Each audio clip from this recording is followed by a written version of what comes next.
Hey, welcome back to the Marco Martinez Show.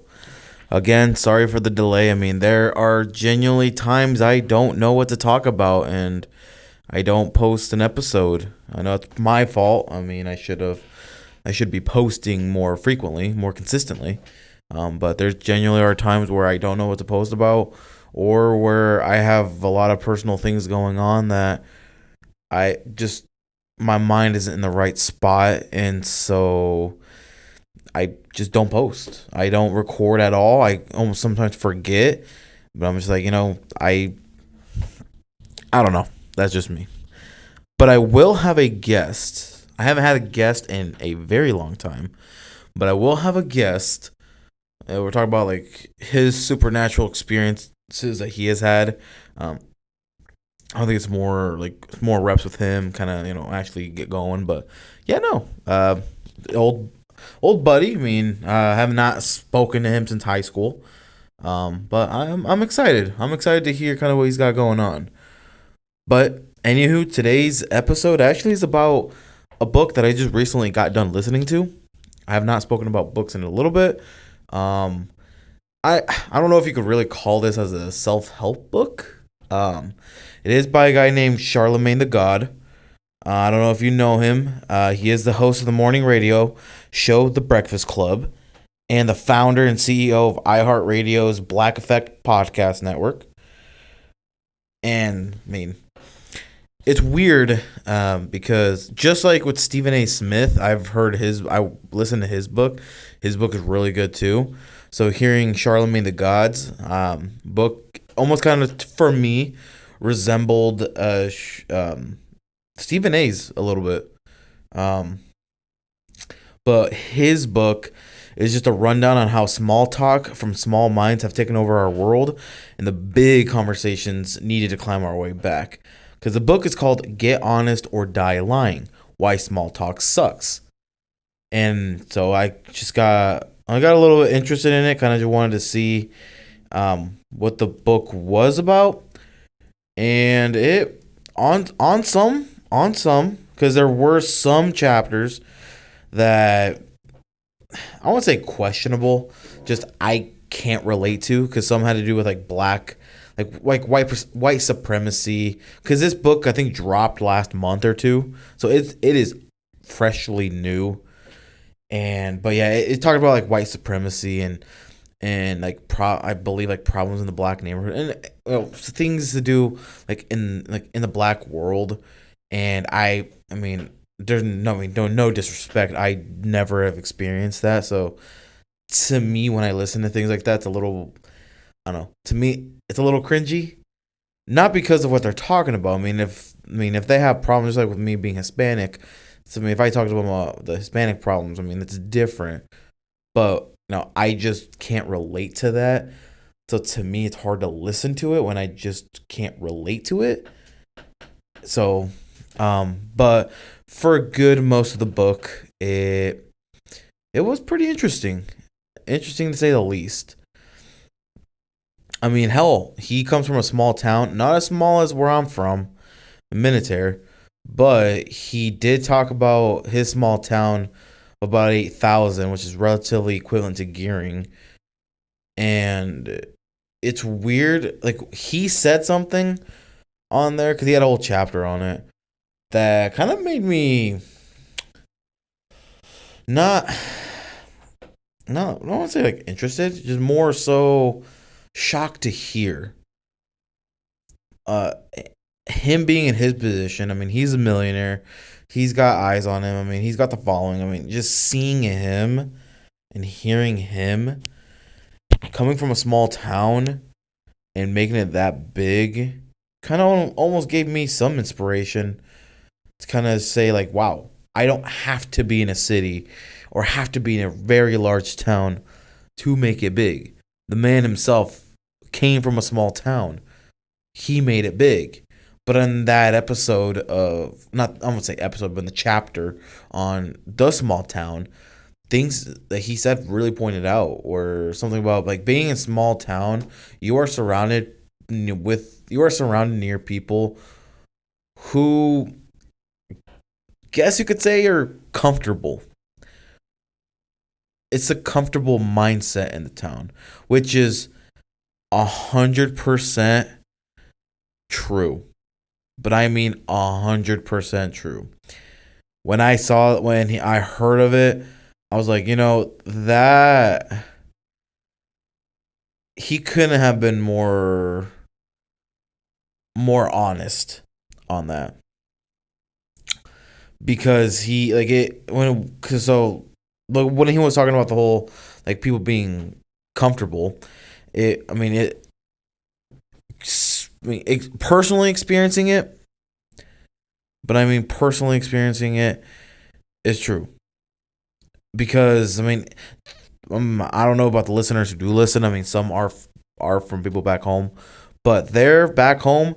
If it's not something to do in the trade industry, farming, medical, there's really nothing for you to do out there. And a lot of the people that are stuck there, that they don't know what to do, it's almost saddening to hear, because if they don't want to be in the medical field, they don't want to be in the trade field, what more is there to do? And many people there never leave the town. Why? Because it's comfortable. That town, well, technically the area, I always call it the Panhandle, because it's not just Scottsbluff and Gearing. Because you have Tarrytown, you have Minnetonka, you have Mitchell, Morrill, Alliance. Like, I call it the Panhandle because there's people that maybe lived in Minnetonka and moved to Scottsbluff, are from Scottsbluff and moved to Gearing. Like, they stay in the Panhandle, and it's a little bit sad to see and hear people that are just stuck there. Because I'm not saying that it's a bad thing. It's just I know that if they left, they could really experience the world differently. But because when you are stuck in that small little town because of the comfort, you are basically in your own. That's your own little world. Is that town or towns? I don't know. It was just interesting to hear about what he had to say, because if I'm being honest, if you're not doing any of those like things, what I said of the medical field, trade industry, whatever, you're really gonna struggle over there. Unless if you want to be like the like retail manager or store manager or gas station manager, where you're making a bit of more money that's at least livable. Really good luck trying to stay there. Good luck trying to really make a good living out there, because it's almost impossible. Now maybe there are opportunities out there. One of them can be they do need some more fast food places.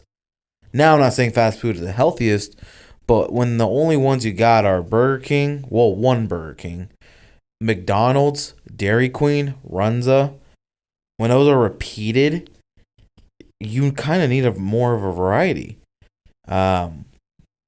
They had Taco Bell, and Taco Bell is finally back, and people are going crazy over it.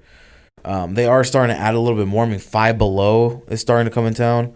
Like, they're starting to add some more retail spots, some more fast food places that are needed over there, because the town's boring. There is nothing to do there. Yes, if you like to go out mudding, like if you live out in the country, there's probably a lot more for you to do out there. But in town, there really isn't much to do. The mall is slowly dying, if not has been dead now. The Target there is Target. It's Target, but it's also very small too. There's not much in there. There's only one Walmart in like a 40-mile radius, which is the one in Scottsbluff. And if you need anything else, you either go to Cheyenne or you go to Colorado. You then go to Loveland, Denver, basically. There's nothing to do over there. And so when he talked about that, of his own experience and how people just get comfortable there, it's shocking, because it is true. Me seeing it and hearing it personally is 100% true. But anywho, about that whole small town, kind of just give you a little rundown of what the book is. Obviously, it's not just about the small town. It's a lot more. So, yeah, let me go ahead and tell you a little summary. But Charlamagne the God, author of Black Privilege, hates small talk. Rather than using the traditional definition of small talk as idle chatter, the author describes it as a symbol of our lack of authentic communication, both as individuals and collectively. Throughout the book, he provides examples of types of small talk and the damage that it can do. In one chapter, he discusses how right-wing politicians often excel at unvarnished, blunt conversations, a trend that garners them votes, while politicians like Hillary Clinton and Kamala Harris, whom the author admires, lose support due to their perceived lack of authenticity. Elsewhere, the author critiques his own history of emulating shock jocks and states his new commitment to elevating the level of conversation on his morning radio show, The Breakfast Club. He also spends time criticizing the social media landscape that has led to young people's sense of entitlement that he feels both is detrimental to their development and uncharacteristic of previous generations. Back in the day, he writes, no one felt the need to put on a front when they were just starting out. Throughout, Charlamagne returns to the premise that honest conversations can change the world. Now, I want to encourage you to make rejecting small talk a priority in your life, he pleads, because small talk is killing us as a society. The author's voice is frank, funny, and intimate, and his capacity for vulnerability drives his storytelling. At times, his signature brashness crosses a line, as for instance, when he unnecessarily repeats verbatim a homophobic joke his father used to tell, and his analysis can lead towards the patriarchal. Not without flaws, but a compelling, honest manifesto about authenticity. That's obviously just a little review, but no, what he does talk about small talk, which is true. Me working in a retail spot and also in real estate, it's especially in retail. Sometimes I'll really like as a cashier or a self-checkout, it is shocking when I try to spark conversations. I guess you can call it small talk. I mean, what else am I going to talk about with you?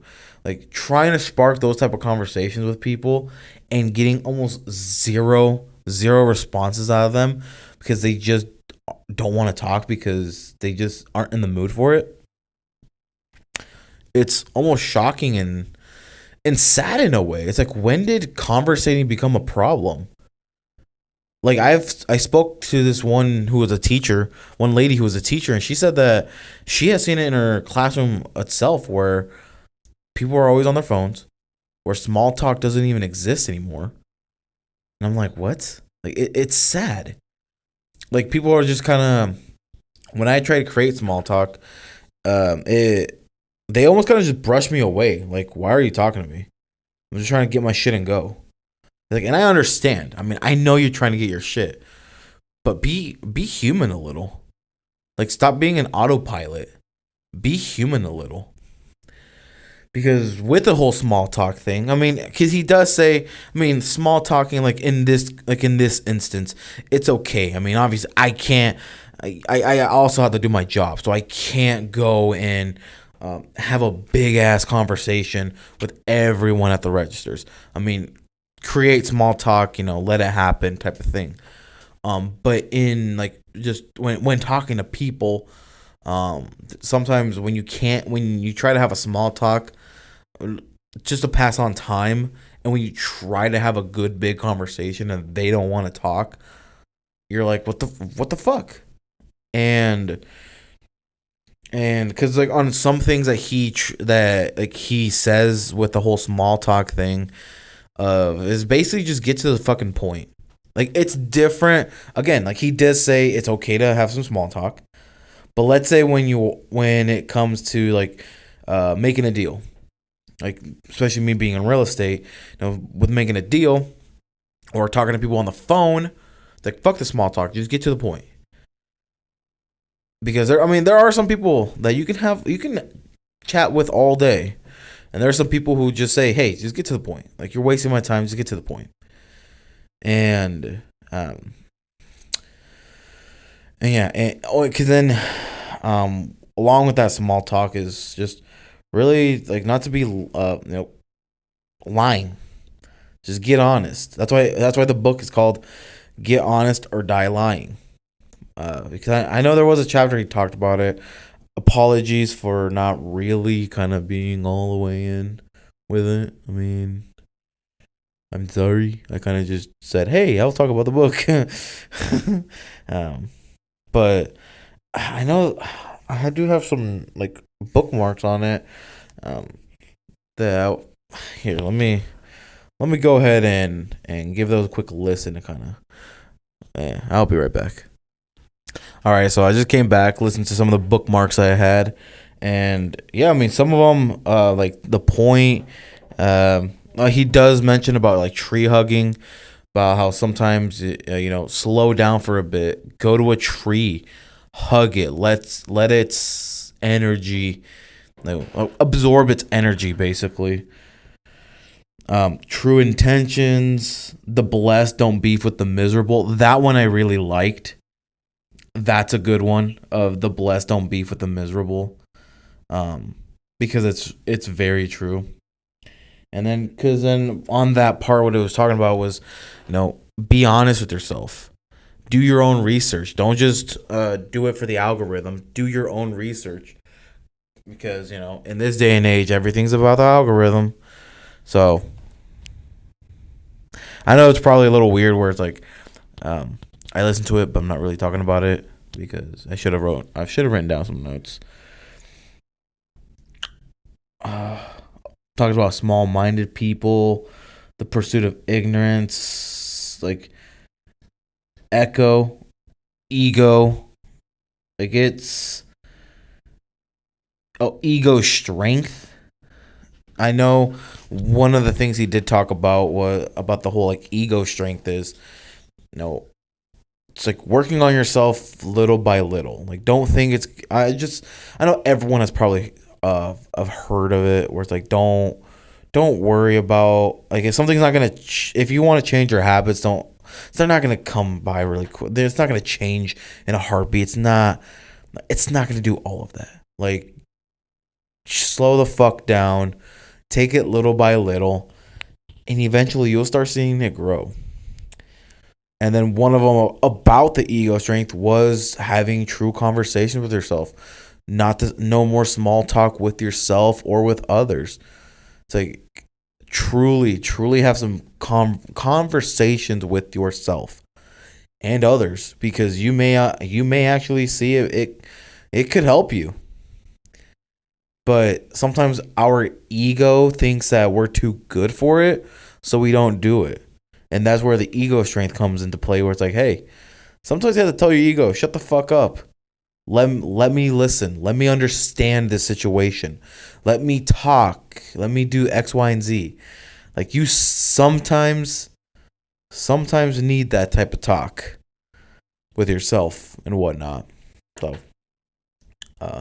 that's sorry, it wasn't really much about the book. It was. I mean, there's just so much to talk about with the book, so much chapters with the book that who knows? Maybe I might start a series. Not really much of a series, but break down every chapter and just say it in a just summarize it like like on a random day. Just say like chapter 15 this, and then just summarize it. But anywho, thank you guys for listening. I'm sorry. I mean, I will try to post more. I'm sorry. I mean, I just need some interesting shit to happen. I mean, in my current situation, I mean, my phone's cut. Still worried about rent, electricity still cut. Like I'm in a situation right now where I'm not really like in the best mind right now, but I'm trying my best, guys. I'm sorry, but I love you guys. I'll see you on the next one. Bye for now.